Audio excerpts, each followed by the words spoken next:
where the mind is without fear and the head is held high, where knowledge is free, where the world has not been broken up into fragments by narrow domestic walls, where words come out from the depth of truth, where tireless striving stretches its arms towards perfection, where the clear stream of reason has not lost its way into the dreary desert sand of dead habit, where the mind is led forward by thee into ever-widening thought and action, into that heaven of freedom. Let my country awake.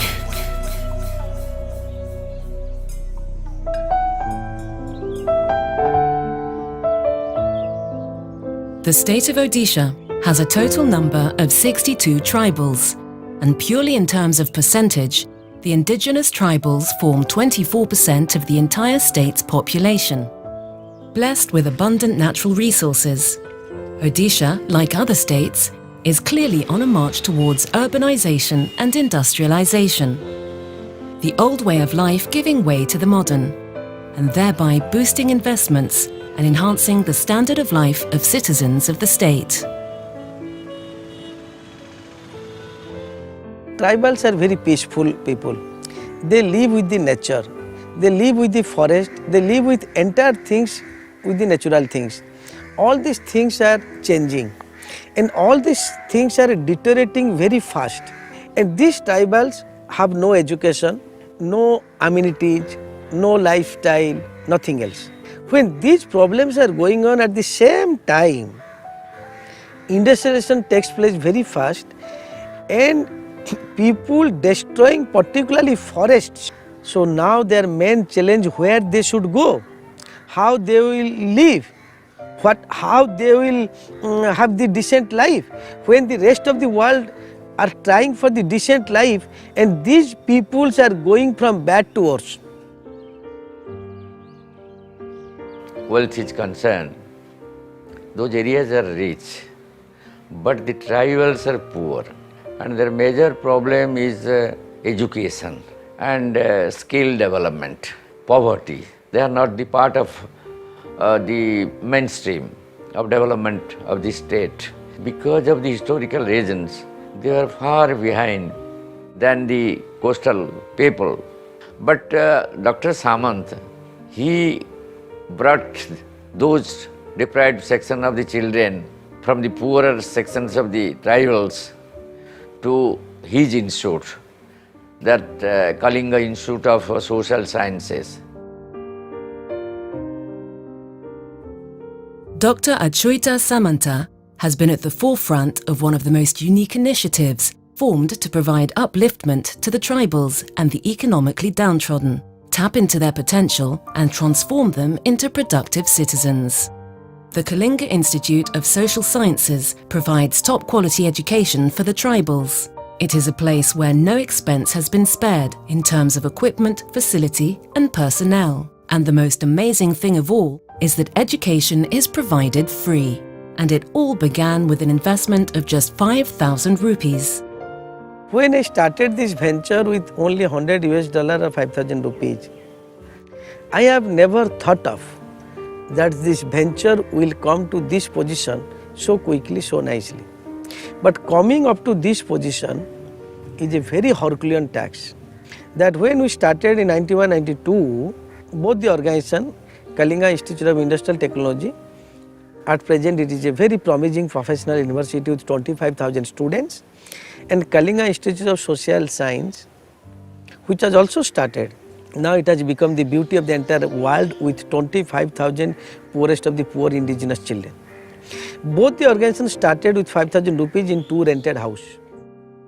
Dr. Sάμنتا started a Kalinga Institute of Social Sciences for the tribal children with the objective of giving them free education, free accommodation, free food and also make them employable after their education. Today, it started with 125 students only. Today, in this campus alone, there are 25,000 tribal children getting their education. They are from the poorest of the poor or from the below poverty line. Those who don't get 2 square meals a day in their homes, those who do not have 2 pairs of dress in their home. But Dr. Sامنتا has brought them from different parts, he scouts and brings them from different parts of the state and from the neighboring states also. Dr. Samant, he is a visionary and he's changed the lives of thousands of children from the most remote parts of the state. When I look back our partnership with the Kalinga Institute of Social Sciences, it was in 2010 when we started this life skills education program. And what I was very much impressed about the institute is they just did not focus on academic performance of children. These children, they are coming from the most vulnerable pockets of the state with hardly any opportunities even for their survival. So it's from those communities children are being brought and then they've been provided with education. So what Dr. Sάμنتا is looking at is just not academic performance but a holistic approach, a 360-degree approach in which they provided opportunities for sports, creative activities within their academic life, vocational training, plus also life skills education. Kalinga Institute of Social Science business model is considered to be one of the most unique model. And to study this model, to understand this model, people from different parts of the world, from UN agencies, from the bank, from the ADB, they come to our institute to understand and to study this, how such a large institute being funded or being supported. And largely I must say that the Kalinga Institute of Social Sciences is mostly dependent on the Kalinga Institute of Industrial Technologies financial support rather than any foundations, donors or charitable institutions. 5% of the Kalinga Institute of Industrial Technologies university's turnover comes to Kalinga Institute of Social Science for its recurring and non-recurring expenses. Then we have all the staffs who contribute voluntarily 3% of their salary for running of the Kalinga Institute of Social Sciences, which is also pretty unique and doesn't happen in any institution in the world.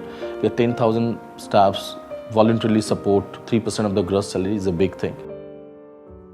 Dr. Sámanta's work is a clear demonstration of how a single individual can play a critical role in transforming society.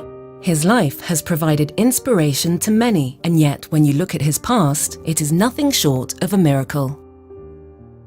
Tragedy struck when he was still very young. His father died when he was just 4, leaving his family impoverished. It was left to his widowed mother to take care of him and his siblings, but even at that young age, he felt the need to help his family by doing odd jobs.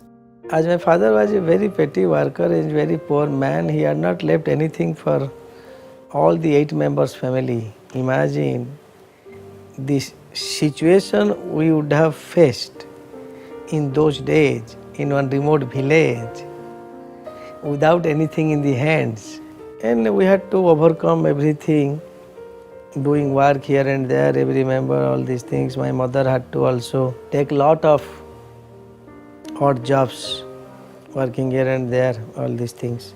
So it was always in my mind to do something for the poor people in the society, as I had experienced or I had gone through all these things, what is real poverty and what poverty generally kills everything.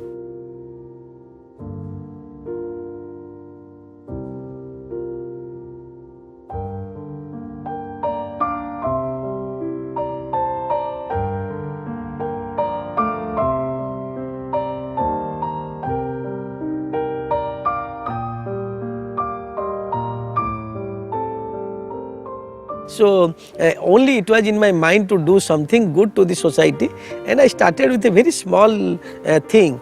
But God is very kind to me or great to me. He has fulfilled all dreams.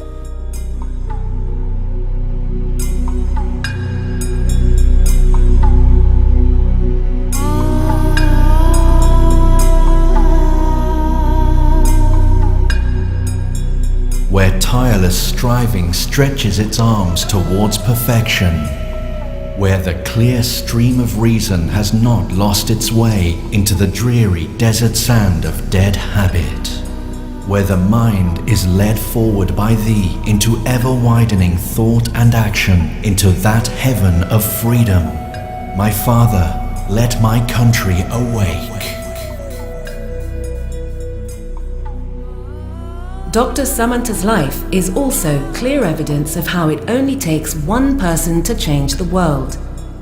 One person to make an impact. One person to give a helping hand and to emerge as an agent of change. Dr. Samanta has been that person, and because he took that step, the lives of those around him have been changed for the better forever.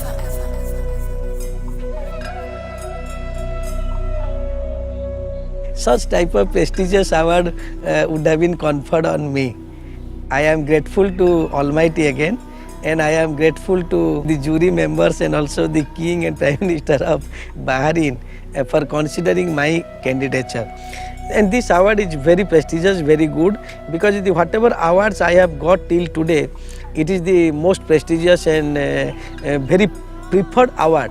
So definitely it will be within my heart till my death.